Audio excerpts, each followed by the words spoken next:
powered solar charging stations. Just like this one, this is just a representational image of a solar charging station where anyone can plug in their electric vehicles or any other devices like mobile phones or any other devices they want to charge. And these charging stations have each charging station has its own account on a blockchain network, and the network of these charging stations is fully decentralized, which means that there is no centralized authority maintaining these charging stations, and all the payment processing happens directly between the user and the charging station itself. So each user transacts with the charging station through a mobile application and sends a payment from his or her own wallet to the charging station's blockchain account, and then the charging station gets activated for the duration according to how much amount has been paid to the charging station.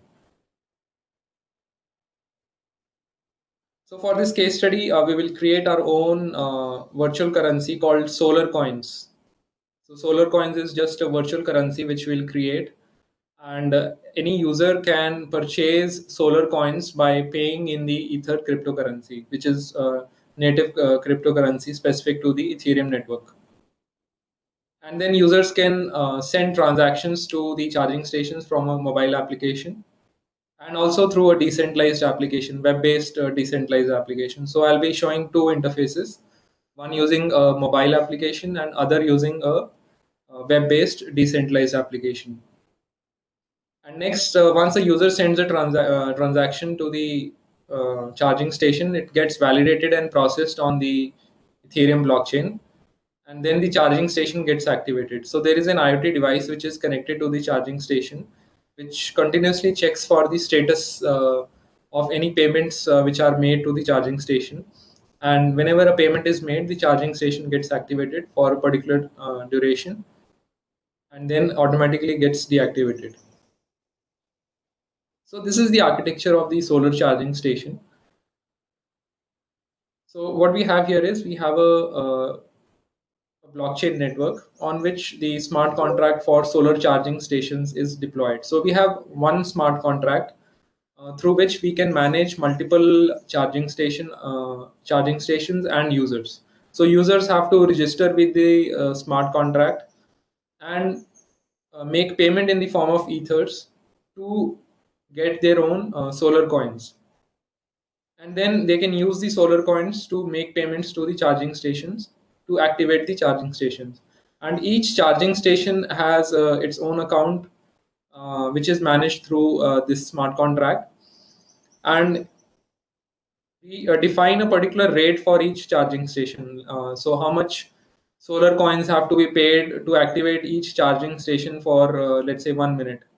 So per minute rate for every charging station can be different based on at which location the charging station is deployed. So we can set different rates, and then user scans the QR code of the charging station from his mobile application and makes a payment.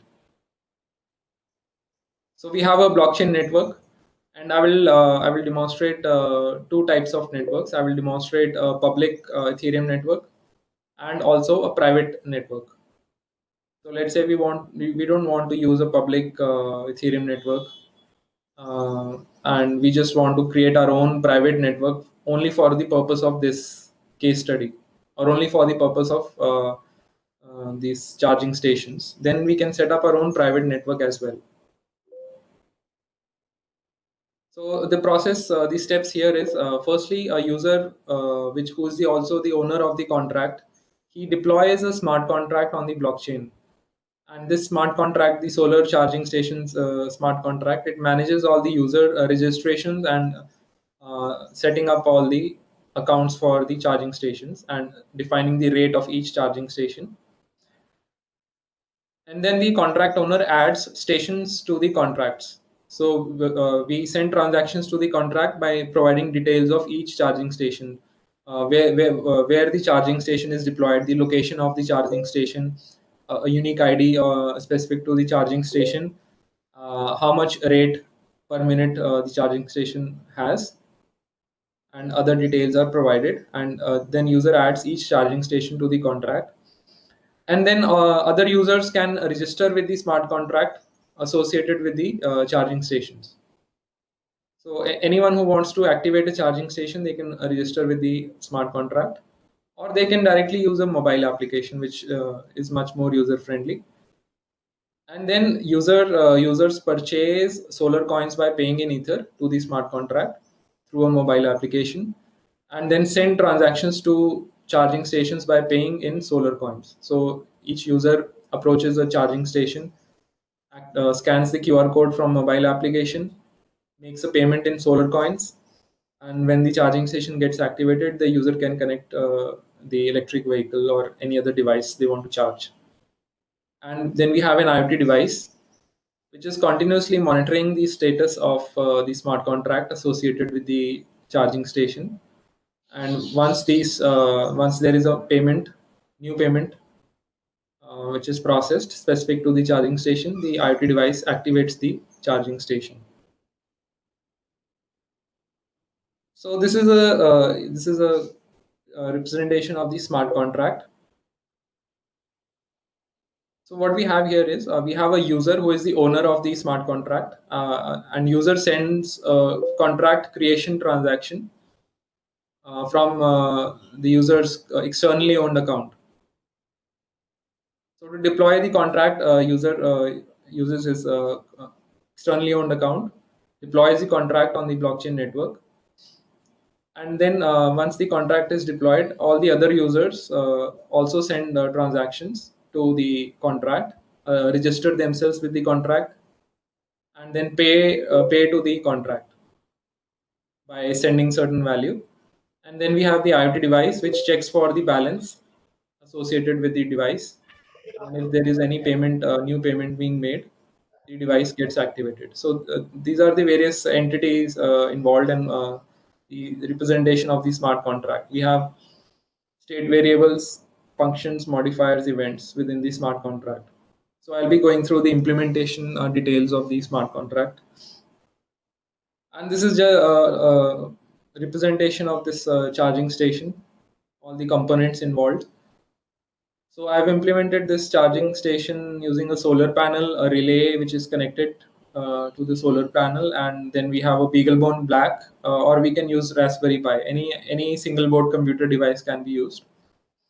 And this single board computer, it is monitoring the status of transactions on blockchain network. And whenever new payment is done to the contract, the BeagleBone Black activates the relay, which activates the charging station. So this is the actual prototype with the BeagleBone Black, a relay module, universal plug where you can plug in your devices, and a QR code attached to the charging station. And let's look at the demo of the mobile application. Then first I'll show you the demo, and then I will go through all the implementation details. So what we have here is a Solar Charge mobile application, which I've developed along with my colleagues at Georgia Tech.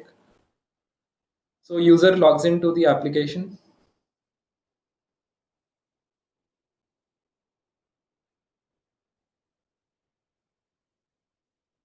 And each user has a wallet account in the application, which shows the user's solar coin balance.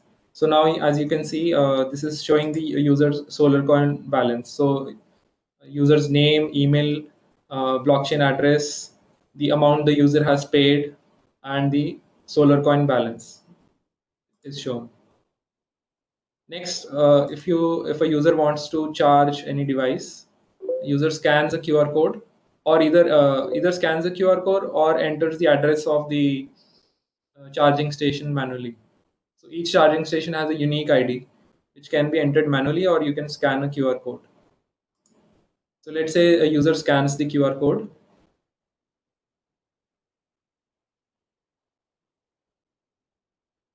So here we scan the QR code. And once the QR code is scanned, the application will retrieve the details of the charging station from the smart contract. Since each charging station is registered with the smart contract, we have the station ID, location, and the rate per minute in Solar Coins. It is displayed to the user. So for charging any device, we have to pay 10 Solar Coins per minute. And then the user specifies the number of minutes to charge. So let's say user wants to charge the device for 1 minute, and then user pays the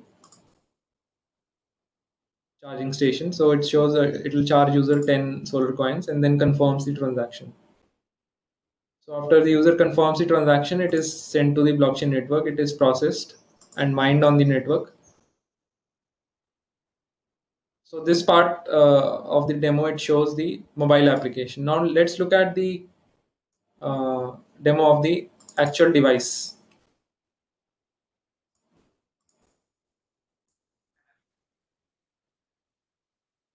So this is the demo of the actual device. So what we have here is we have a BeagleBone Black device,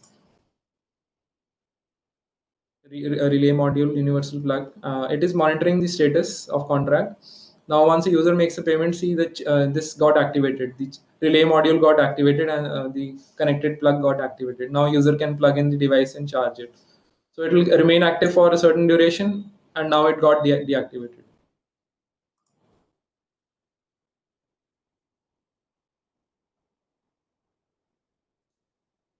So, what is the benefit of setting up such a system using blockchain, and how does it differ from a centralized system?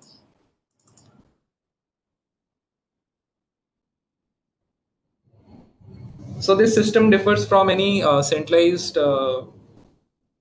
system because we have these charging stations are deployed in a fully decentralized manner. Each charging station has its own account. Users are paying directly to the charging station's account, unless unlike a centralized system where a user has to make payment to through a payment gateway to a company's bank account or a company's wallet account. Here, there is no centralized authority involved. The charging stations are fully autonomous in nature.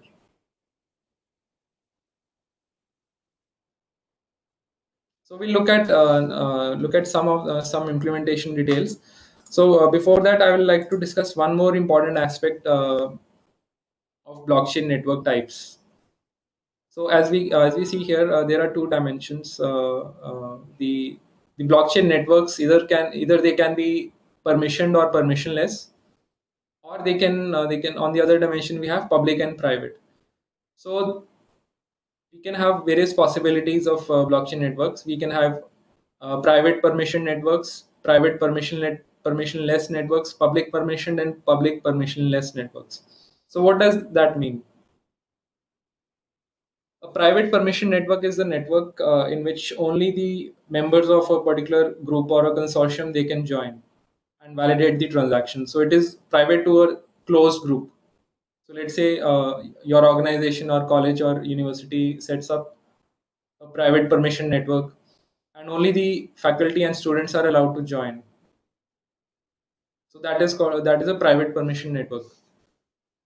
Then we can have a public permissionless network, which is the complete opposite of that. That means networks like Bitcoin and Ethereum, they are public and permissionless, which by which we mean that anyone can join the network and anyone can validate and process transactions on the network. So these networks are uh, the users are kept anonymous, and they are fully decentralized in nature. So public permissionless. Similarly, we have public permissioned. So the network is public, but who is allowed to join is determined by certain criteria. So anyone who meets a predefined criteria can join the network and validate the transactions in a public permission. Similarly, in private permissionless, we have the network is private, and there is no permission required as such. So for this case study, what I'm going to show today is I'm going to deploy this same smart contract firstly on a private blockchain network, which I will set up using the Parity Ethereum client. So we will demonstrate a private permission type of setting. And also I will deploy the same contract on a public permissionless network, which is the Ethereum network. So we look at both types of deployments of the same contract. So let's get started with the looking at the implementation details. So firstly, we look at the contract, smart contract. So this smart contract, it's implemented using the Solidity programming language, which is very similar to JavaScript language, and it's not it's quite easy to understand. So how we implement a smart contract? So as we see here,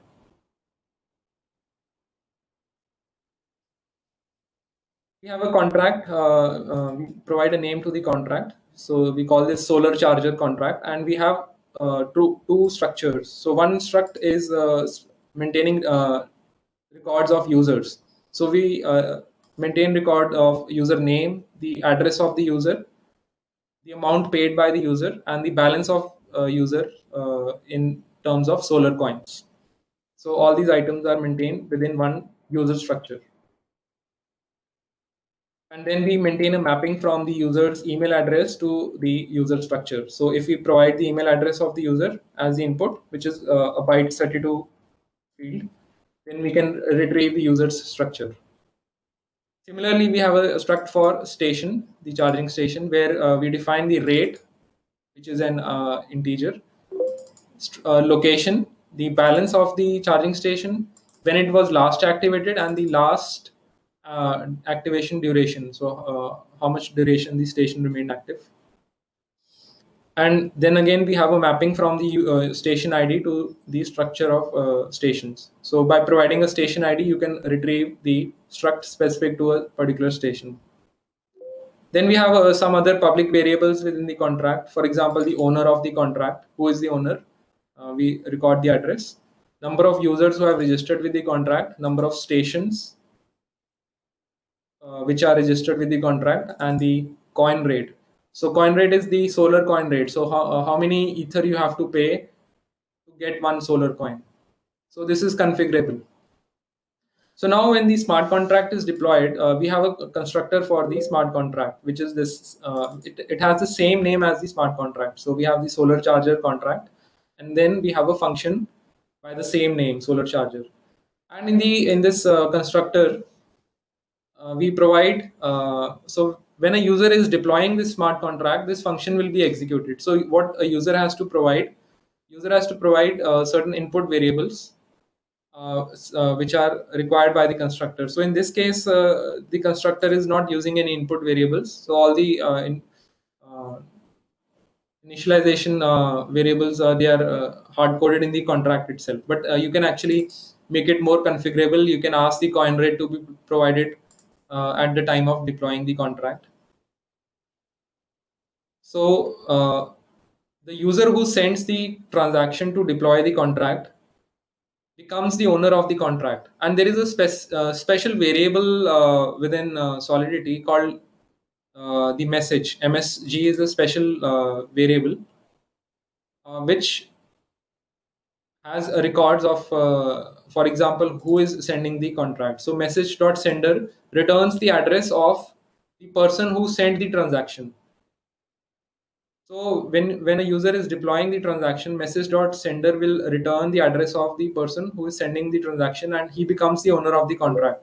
So we record the address of the owner as the person who is sending the transaction, and then owner has certain privileges. Only certain actions or certain transactions can be done only by the user.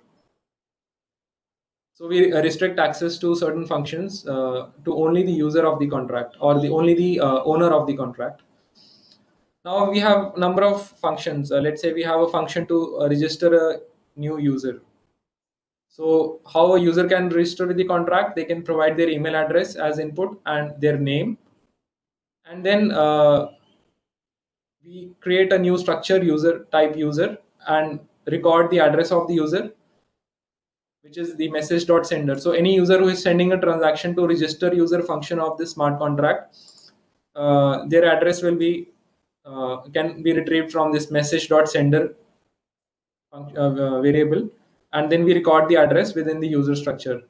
Similarly, we record the name, amount paid by the user, their solar coin balance, which is initially 0. So we set these values to be 0, and then we increment the total number of users within the smart contract by 1, because one more user has registered. Next, a user buys a solar coin by sending a transaction to this buy coins function. So in this function, we have defined this function as public and payable. So by defining this function as payable, anyone can send a payment to this function.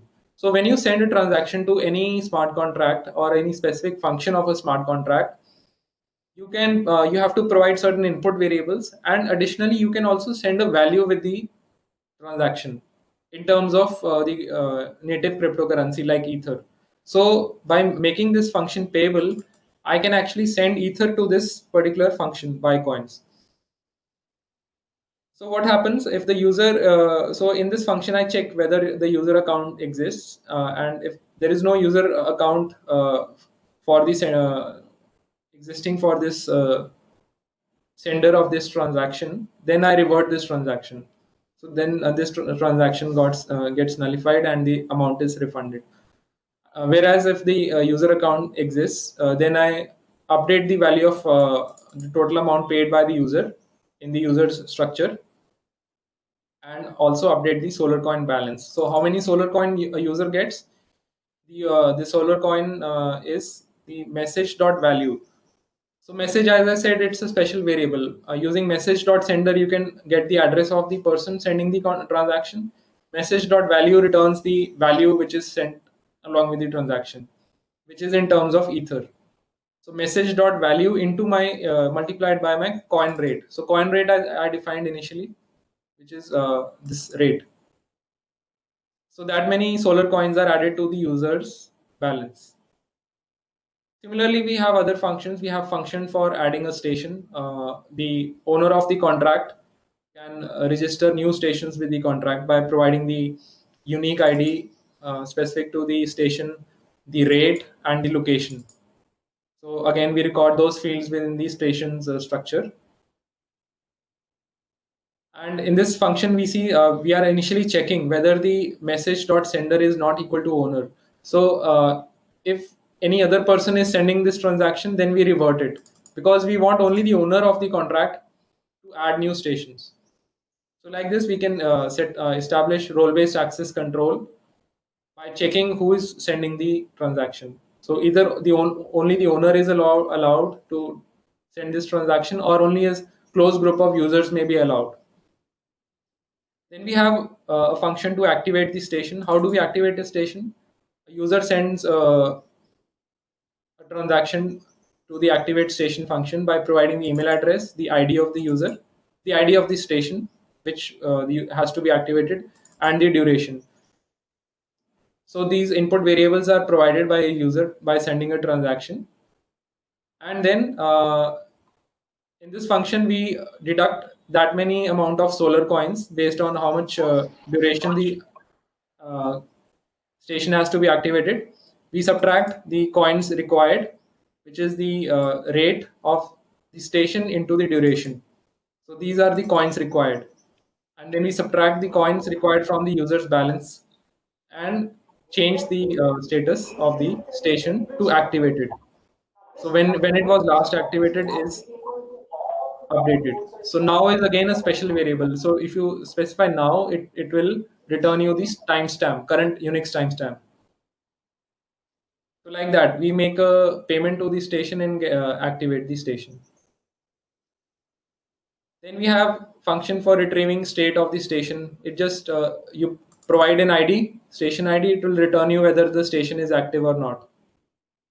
Then we have function for retrieving the details of user. You provide an email address. It will return you all the details of the users: the username, account address, the amount paid, the solar coin balance. And finally, we have one function to retrieve the details of the station. So you provide the ID of station, it will return you the details of the station. So these are all the important functions in this smart contract. It's not very complex. It's like only a few lines of code. So let's get started with now deploying this smart contract. So how do we compile this smart contract? It is implemented in Solidity programming language. How do we compile this smart contract? And where do we deploy it? So let's say we want to deploy it to a local, a private permission blockchain network. So how do we set up our own private permission blockchain network?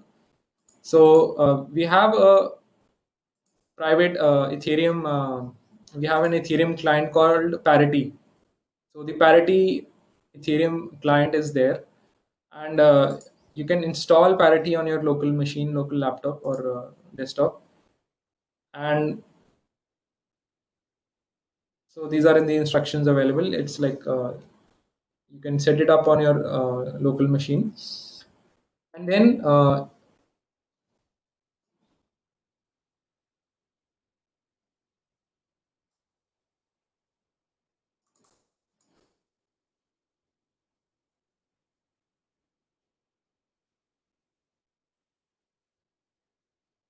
so how do we run our own private blockchain network for development purpose? So since I've already installed Parity, I can run my this Parity client, and we specify the chain. So Parity and hyphen dev will launch a development chain on my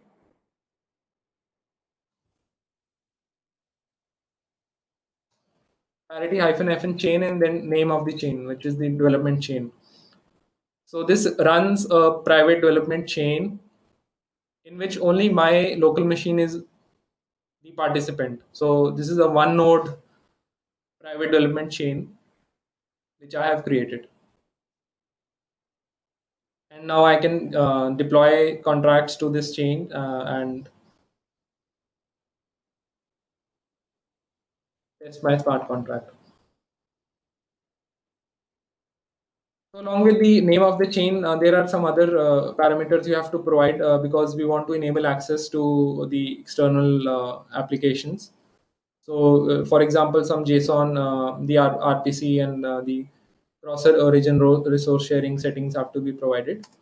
So, why? Because I will be compiling the smart contract using a third-party tool. So now I've deployed this. I've started this private blockchain network on my local machine. And then if you go to remix.ethereum.org, it's a web-based tool which allows you to compile smart contracts and deploy smart contracts. So remix.ethereum.org, it's a web-based tool. And if you go to this tool, then you can create a new file and paste your smart contract here. So I've already pasted this smart contract into this tool. So this is my solar charger smart contract. And within this tool, you get the option of, firstly, we'll have to compile the smart contract. So on the first line of the smart contract, I have defined a pragma and I've provided a version of Solidity which is being used in this contract, because Solidity now has multiple versions. The language is evolving rapidly. So I'm using version 0.4.18. So I select that specific version from the compiler version list of versions here, and then I compile the contract. So now I'm compiling the contract.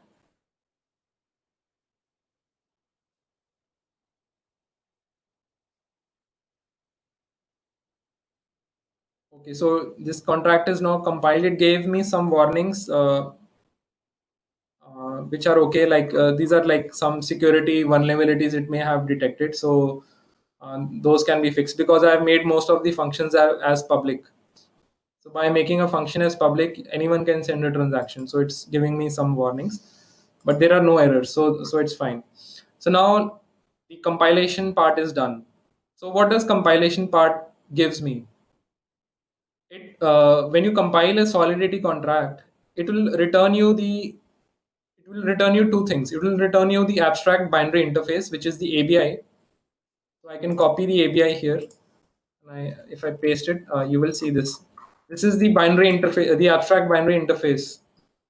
which is just the list of state variables and functions and their interface. For example, this get station is one function which outputs these types of variables. So it's just a like interface definition of that function, and it also returns me a bytecode. Bytecode is the compiled function, compiled contract.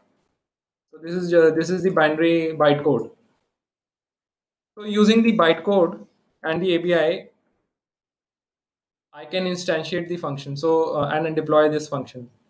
So how do I deploy the function and where do I deploy it? So if you go to this deploy and run transactions tab, you can select an environment. So it gives you various options to select the environment. You can either deploy it within this JavaScript virtual machine itself. It'll create its own sandbox environment, or you can deploy it on a particular chain, blockchain. So now I want to deploy it on my private chain, which I just started on my laptop. So how do I connect Remix to my private blockchain network? For that, we need a special, we need a Chrome extension called MetaMask. So if you browse to the Chrome extensions page, or if you go to MetaMask, MetaMask is a Chrome extension by which you can connect your. So if you download this, it will install the Chrome extension, and I've already installed the Chrome extension. And in this Chrome extension, you can create multiple accounts like this. You can create an account. You will get an account address, and then you can connect the MetaMask to different blockchain networks. So from a list of networks, you can connect it to the main Ethereum network. You can connect to Ropsten test network, which is these are all the Ethereum test nets. Ropsten, Cohen, Rigby, and all the other. These are test nets. Or you can provide the address of the network which you want to connect to. For example, here I've already specified that I want to connect to my local machine. So if you go to settings in networks, you can add a new network type. So I've already added localhost port 8545. So that is my parity client is actually exposing an RPC over this port 8545. So localhost 8545 is my address of the RPC address of the blockchain network where I can connect. So if you browse to this Remix tool, then launch MetaMask. Firstly, it will ask you to log in.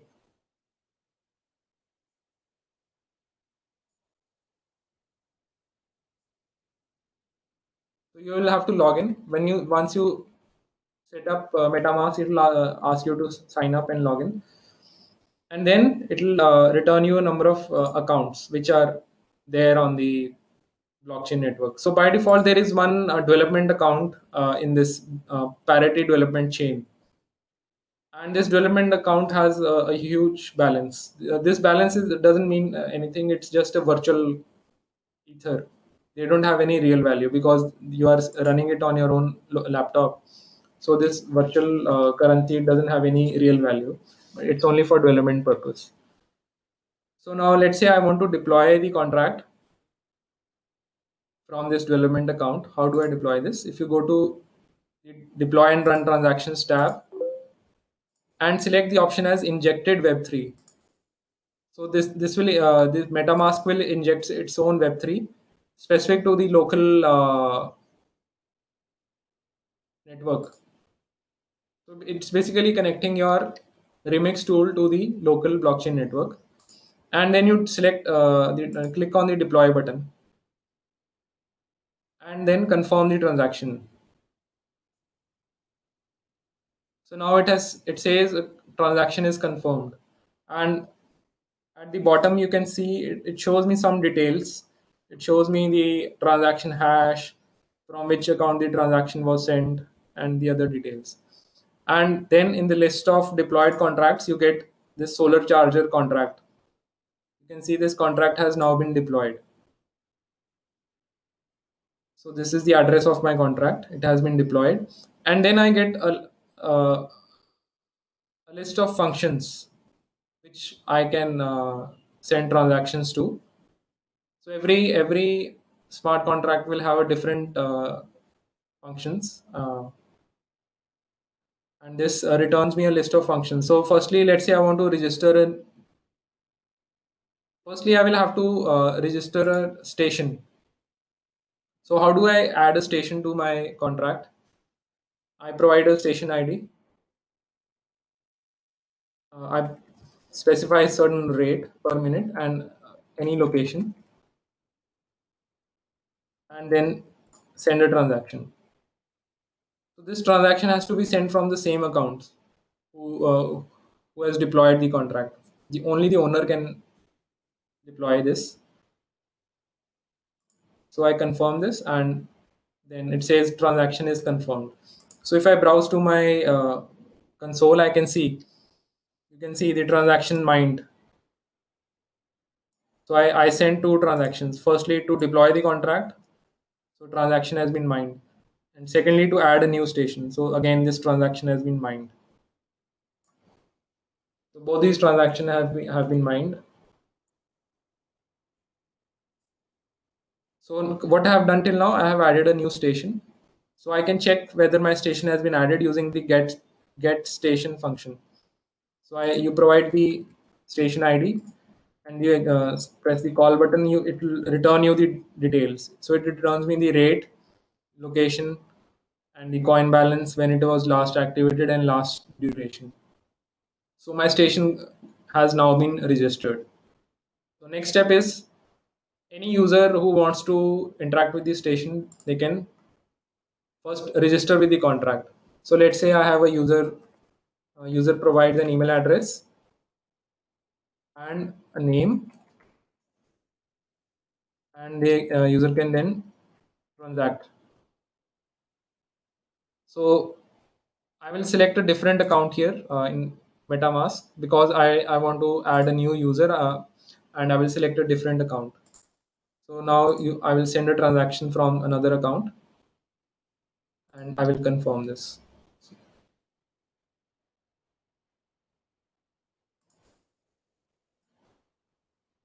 So this transaction got mined. It says transaction is mined. So that means my user has been added. So I can check by entering the email address of the user.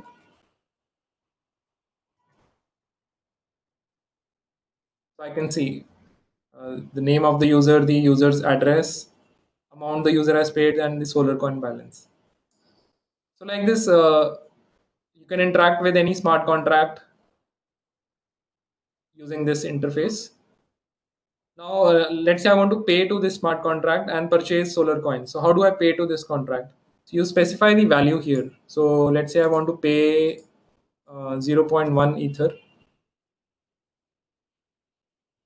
or I will pay. Okay, I will pay 1 ether, and I want to purchase solar coins. So I send a transaction to buy coins function. I provide my email address, and then send a transaction. So it says you are sending 1 ether to this address, and you confirm the transaction. So transaction got confirmed. You can see in the status it shows transaction mined. So now you can check your balance. If you go to the get user,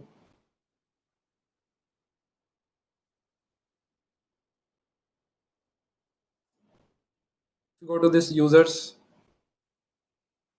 function,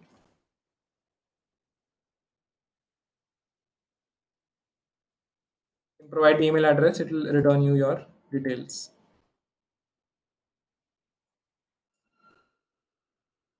There's one more function, get user. So like this, you can interact and transact with the contract. You can,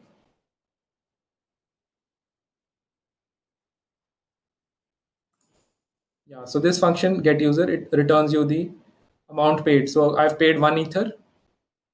So this is showing me 10 to power 18. So this unit is in V. V is a small unit of ether. So 1 Ethereum is equal to 10 to power 18 V. WEI V. And I got these many number of solar coins. So finally, I can activate the station. So if you go to activate station, you provide the station ID 1234.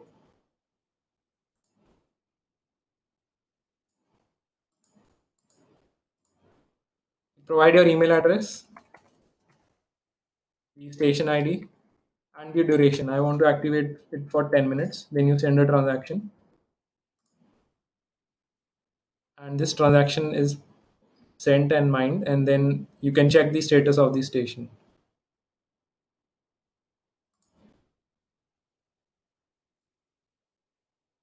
So get station state, it returns me true, which means now the station is active, and it will remain true or remain active for 10 minutes. So that was about the smart contract. So currently, what I demonstrated, I showed how to set up your own private development chain on your local machine using this Parity Ethereum client. I showed how to compile a Solidity smart contract using the Remix Ethereum tool. Then I showed how to deploy the contract by connecting this Remix tool to your Parity blockchain network through this MetaMask Chrome extension. And then we sent number of transactions to the smart contract. We send transactions to register a new station, register new user, purchase solar coins, and activate a station. So now same thing can be done on any public network. So how do I transact and how do I deploy this contract on a public blockchain network? So I will stop this blockchain Parity client. Now I will deploy this same thing on a public blockchain network. So in MetaMask, you can select which network you want to connect to. So Ethereum main network is the main chain, and here for sending any transaction, you will need real ether, and real ether actually costs real money. So 1 ether is almost equivalent to $200. So I will not use the main Ethereum network. Instead, I will use a test net. So we have two test nets, the Ropsten and Coven testnet. So any testnet you can use, and for testnet, you can get the testnet specific coins or testnet ether. These are again virtual ethers because this is only a testnet and it doesn't have any real value. And these testnet ethers can be acquired from any faucet. So if you go to, let's say, faucet.metamask.io, you can request 1 ether from faucet.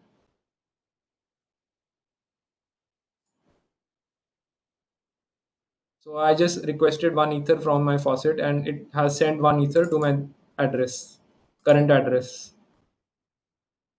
So this is my current address and it has sent one testnet ether, which is specific only to this Ropsten testnet.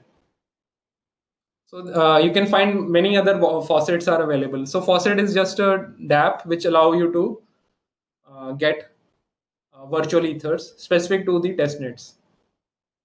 And these testnets are public in nature. So just like the Ethereum main chain, these are also like public blockchain networks. The only difference is the value, the cryptocurrency associated with these networks doesn't have any real value. These are only for development purposes, but these are public, permissionless, and public blockchain networks. So in the same way, you can select injected Web3, select the network as Ropsten or Coven, and then deploy the contract. So the same process we did for our private blockchain network can be done. And in the same way, you can deploy the contract. And in the same way, you can interact with the smart contract. So now moving on to the next part of our discussion, which is on uh, providing a user-friendly interface. So this interface is not very user-friendly because if you want users to interact with the smart contract and transact with the smart contract, they are not going to access Remix and send transactions to the contract. It's not very user-friendly. It's only for the owners of the contract who can send the transactions. So what the end user wants, they want a very user-friendly way. So for that purpose, we have this. So I've developed this decentralized application or DApp. So what a DApp means? DApp or a decentralized application provides a user-friendly interface to the smart contract. So the same functions which we executed from this Remix client, Remix interface, same functions you can execute using this web application. So for example, you want to retrieve the details of a station. I just provide the station ID. I get the details of the station. Similarly, if you want to retrieve details of a user, so all these interactions with the smart contract can be done through the web interface.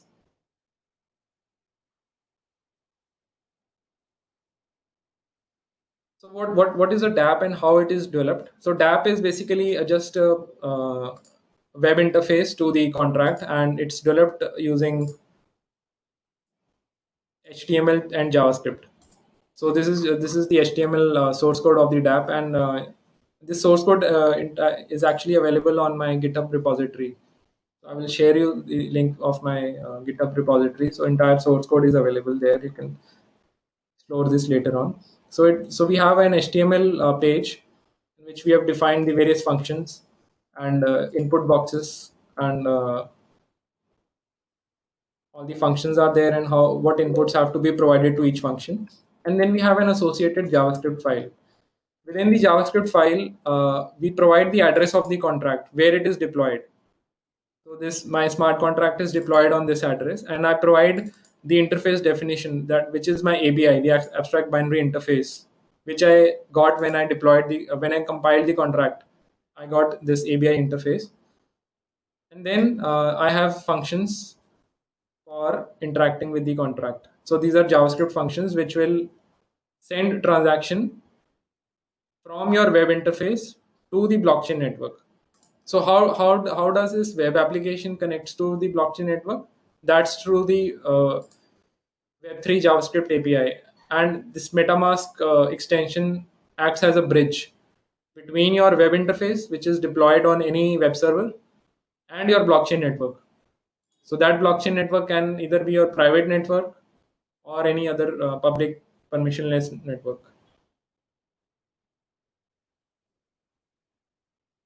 So let's interact with this DApp from this browser. Let's say I want to firstly I will register a new user.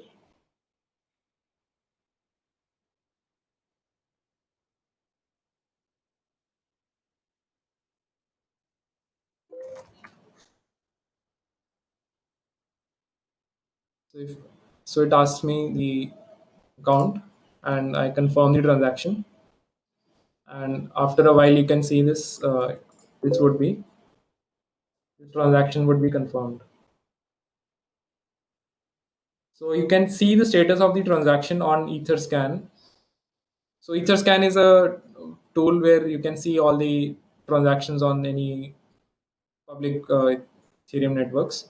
So so we have an EtherScan specific to the Ropsten testnet, ropsten.etherscan.io, and you can see the status of the transaction. So we have this from address to address, value sent with the transaction, the gas limit, gas price, and the function which was executed. So I executed the register user function and the input values which were provided. So once this transaction is processed, since I'm sending this to a public network, it will take some time to get processed, and then you can repeat the same process. You can interact with the contract in the same way. You can register a user, buy coins. So now it is confirmed. So now I've registered this user. I will check, retrieve the details of the user. So get user, it shows me the details: user name, address, amount paid, and balance. Same way, you can send transactions, you can purchase coins. So let's say I want to pay.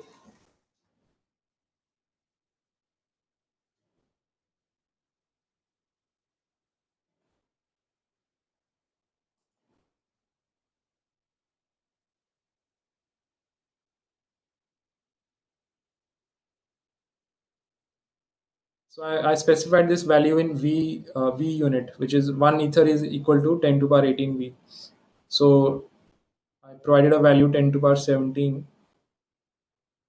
and which is zero point 0.1 ether. So I sent zero point 0.1 ether to the contract, and that will give me certain solar coin balance. So MetaMask also has a mobile application. So let me show you the mobile interface as well.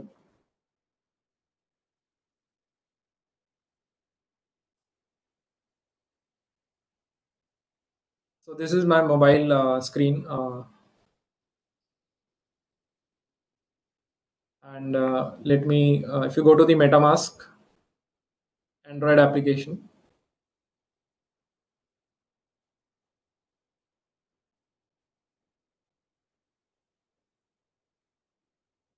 MetaMask has a wallet and a browser. So wallet manages your balance and accounts.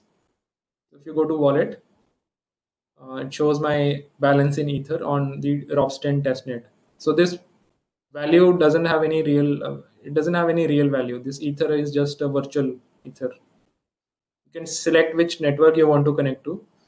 I will select Ropsten since my contract is deployed on Ropsten, and I have 4.87 Ether, which is equivalent to 963 US dollars.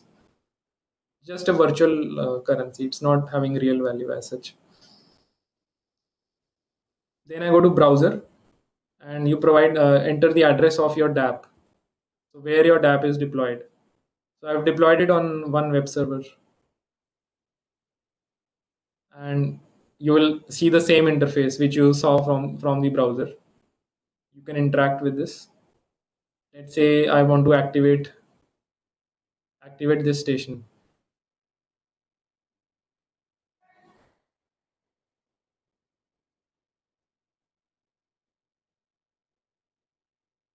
I will provide a station ID, email address, and duration.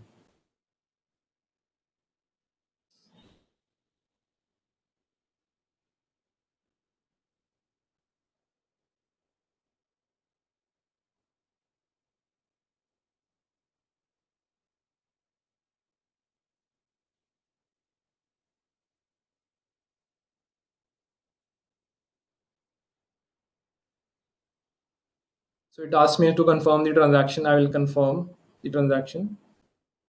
Now the transaction has been submitted and it's waiting for confirmation. So you can actually browse to Ropsten, the Etherscan. You can see the status of the transactions. So this is my contract on Ropsten, and I can see all the transactions which are being sent to this contract. So you can see there is one pending transaction. This is the same transaction which I've sent from my mobile device. So it is still waiting for confirmation. Since it's a public chain, it will take few seconds to be processed. So like this, I showed you multiple ways of interacting with this smart contract. We deployed smart contract on a private blockchain network, which we set up using the Parity Ethereum client. Next, we deployed it on the public Ropsten test network, and we interacted with the smart contract uh, using the Remix interface, and we interacted with smart contract using the decentralized application DApp through a web browser and using the MetaMask. And finally, we interacted with the same contract using the MetaMask Android application. So there are multiple ways to interact. So now this transaction has been processed, the transaction is complete, and then I can retrieve the status, and you can see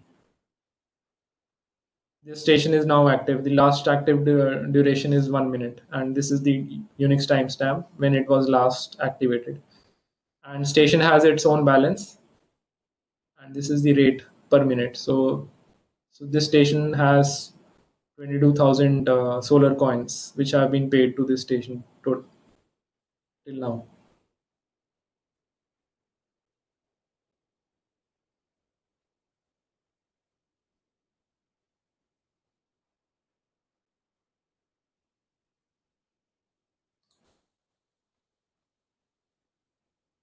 So I think that's pretty much what I wanted to cover for this lecture. I wanted to demonstrate how we develop smart contracts, how we deploy decentralized applications, and how we interact with these smart contracts. What is public network? What is private network? What is permissionless network? How do we use MetaMask? Uh, how do we set up blockchain networks using Parity? What is Ropsten and Covan testnets? All those concepts I covered. So now I can take up your questions.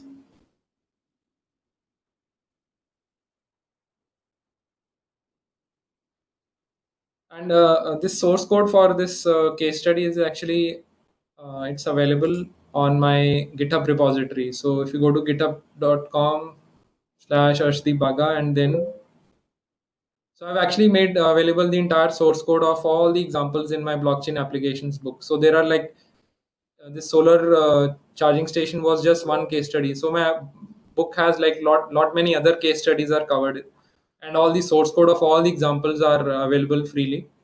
So this case study is covered in chapter 6. So if you go to chapter 6, and in this you will get the source code for this solar charger smart contract. And this case study is described in detail in this book. So you can refer to the GitHub repository. And also the instructor material is available on the book website. So on my book series website, like I've made available all the instructor material. So if you want lecture slides, source code of all my books, they are available from here. You can download lecture slides, source code, and request evaluation copies.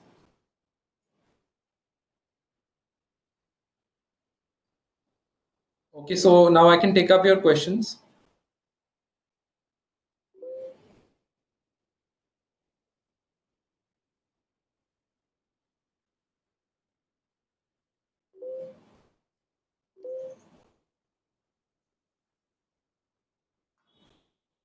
Hello. There is a question: can a smart contract be used with IoT communication protocols? Yeah, so we use in this case study. I demonstrated how this IoT device accesses the status of the contract. So we deployed the contract on a blockchain network, and then we have an IoT device which is connecting to a server, and so we have a REST API between the server and the IoT device. So IoT device is sending a REST request to the server, which is also running an Ethereum node. So that server fetches the status of contract and sends a reply back to the IoT device.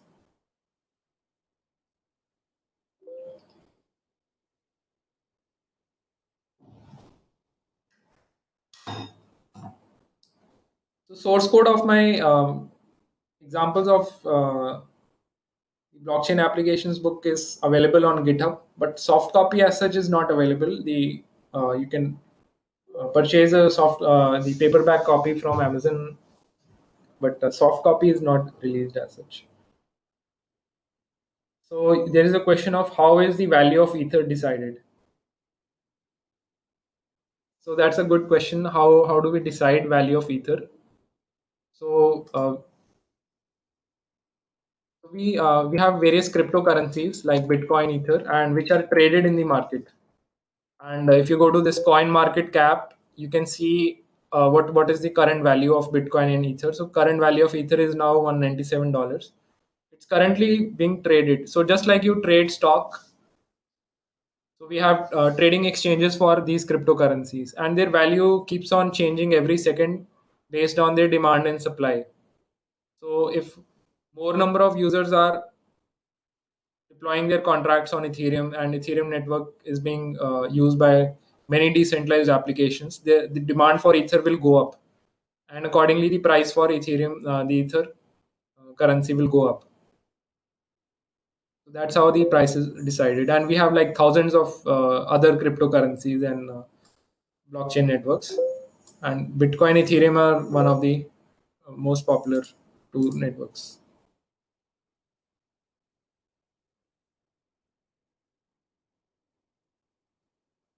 So there is a question on how to create, compile, and run file. So that's how I demonstrated. Using this Remix tool, I created my smart contract, compiled it, and deployed it. And there is a question regarding this simulator. So I'm not aware of this simulator. Like I haven't used it.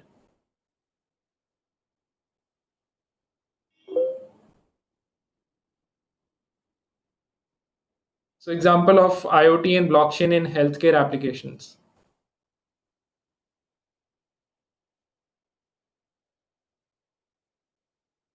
Yeah, so there are multiple examples like maintaining patient records, a master patient index. Then for insurance applications are there. Uh, so one of the examples can be, let's say, monitoring the patient's health using a smart wearable device and sending the status to a blockchain. And then insurance companies can adjust the premium for the health insurance based on the monitoring of the user's health.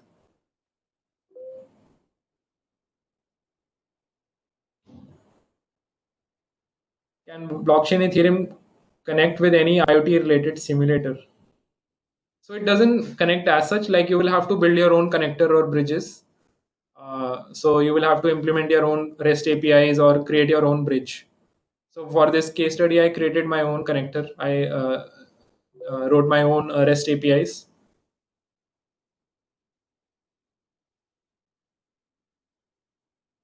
Can transcript management of universities be implemented on private permission blockchain network? Exactly, yeah, you can do that. We can use private permission blockchain networks for managing certificates, transcripts, and these records can be maintained on blockchain networks. So, and there are many open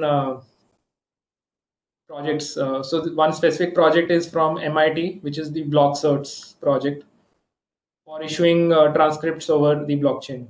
So you can look up the BlockCerts project from MIT.